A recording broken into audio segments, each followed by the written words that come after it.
Shri K N Unnikrishnan.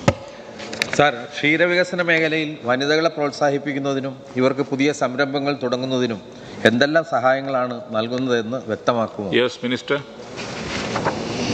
ക്ഷീരവികസന വകുപ്പിൻ്റെ എല്ലാ പദ്ധതികൾക്കും വനിതകൾക്കൊരു മുൻഗണന നൽകിക്കൊണ്ടാണ് ഞങ്ങൾ നടപ്പിലാക്കുന്നത്.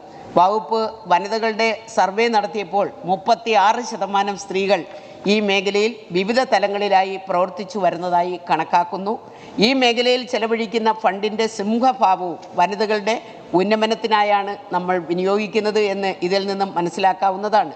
ഇതുകൂടാതെ വനിതാ ഗ്രൂപ്പുകൾക്കായി തീറ്റപ്പുൽ വികസന പദ്ധതിയിൽ ഉൾപ്പെടുത്തി തീറ്റപ്പുൽ കൃഷി, തീറ്റപ്പുൽ സംഭരണം, അതുപോലെ വിപണനം ഇതൊക്കെ നടപ്പിലാക്കി വരുന്നു. വകുപ്പിൻ്റെ പദ്ധതികൾ കൂടാതെ തദ്ദേശ സ്വയംഭരണ സ്ഥാപനങ്ങൾ വനിതകൾക്കായി കറവ പശു വാങ്ങൽ, കാലിത്തീറ്റ subsidy, milk incentive, biogas plant, കാലിത്തൊഴുത്ത് നിർമ്മാണം മുതലായവയും നടപ്പിലാക്കി വരുന്നു. അതുപോലെ വനിതാ ക്ഷീരശ്രീ JLG ഗ്രൂപ്പുകൾ രൂപീകരിച്ച് ക്ഷീര മേഖലകളിൽ പശു വളർത്തൽ, പുൽകൃഷി തുടങ്ങിയ പദ്ധതികളും നടപ്പിലാക്കി വരുന്നുണ്ട്.